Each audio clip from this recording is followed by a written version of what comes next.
Hello everyone, कैसे हैं आप लोग। मैं उम्मीद करता हूं कि आप बहुत ही अच्छे होंगे और अच्छे से पढ़ाई कर रहे होंगे।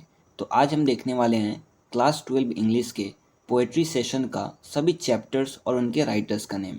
साथ साथ हम देखेंगे कि यह पोएट्री किस टाइप का है। तो चलिए शुरू करते हैं। चैप्टर 1 का नेम है sweetest love I do not go और यह चैप्टर जॉन डोने के द्वारा लिखा गया है और यह एक लिरिक्स है। लिरिक्स का मतलब होता है कि कोई भी पोएम अगर वह गीत के रूप में लिखा होता है उसको हम लोग लिरिक कहते हैं। चैप्टर नंबर 2 का नेम है सॉन्ग ऑफ माई सेल्फ और यह चैप्टर वॉल्ट व्हिटमैन के द्वारा लिखा गया है और यह भी एक प्रकार का लिरिक है। चैप्टर नंबर 3 का नेम है now the leaves are falling fast और यह चैप्टर W.H. ऑर्डन के द्वारा लिखा गया है और यह भी एक लिरिक्स है।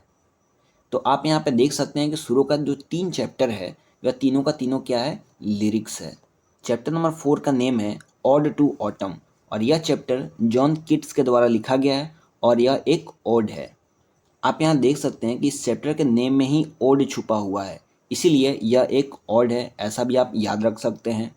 चैप्टर नंबर 5 का नेम है एन एपिटाफ और यह चैप्टर वॉल्टर डी ला मारे के द्वारा लिखा गया है और यह एक एलिगी है।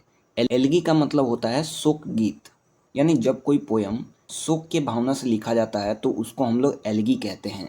चैप्टर नंबर 6 का नेम है द सोल्जर और यह चैप्टर रूपर्ट ब्रूक के द्वारा लिखा गया है और यह एक सोनेट या फिर वॉर पोएम या फिर इसको पैट्रियोटिक पोएम भी कह सकते हैं। सोनेट का मतलब होता है एक ऐसा पोएम जो कि 14 लाइंस का होता है, यानी 14 लाइन में लिखा होता है। अगला वॉर पोएम इसको भी कह सकते हैं। वॉर पोएम मतलब एक युद्ध से संबंधित लिखा हुआ पोएम। और अगला है, इसको हम लोग पैट्रियोटिक पोएम भी कह सकते हैं। पैट्रियोटिक का मतलब होता है देशभक्ति से रिलेटेड लिखा हुआ एक पोएम। चैप्टर नंबर 7 का नेम है मैकेविटी द मिस्ट्री कैट। यह चैप्टर T.S. एलियट के द्वारा लिखा गया है और यह एक ह्यूमरस पोएम है। ह्यूमरस पोएम का मतलब होता है हास्य से जुड़ा हुआ कविता, यानी इस कविता में काफ़ी ह्यूमर है, यानी हास्य है, यानी हंसी मजाक कह सकते हैं उसको, राइट। चैप्टर नंबर 8 का नेम है फायर हिम्स। यह चैप्टर KK.N. दारूवाला के द्वारा लिखा गया है और यह चैप्टर एक रिलीजियस पोएम है। रिलीजियस पोएम का मतलब होता है धार्मिक कविता, यानी इस चैप्टर में धर्म से जुड़ी हुई बातें की गई है। चैप्टर नंबर 9 का नेम है स्नेक। यह चैप्टर D.H. लॉरेंस के द्वारा लिखा गया है और यह एक प्रिमिटिव पोएम है।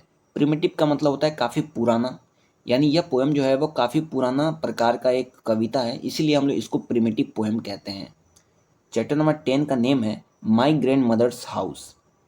यह चैप्टर कमला दास के द्वारा लिखा गया है और यह एक ऑटोबायोग्राफी है। ऑटोबायोग्राफी का मतलब होता है खुद के बारे में ही लिखना। अब देख सकते हैं कि इस चैप्टर में यहाँ पे माई लिखा हुआ है। माई का मतलब मेरा, तो यहाँ से भी आप याद कर सकते हैं कि यह चैप्टर खुद के बारे में लिखा गया है, इसलिए इसको हम लोग ऑटोबायोग्राफी कह सकते हैं।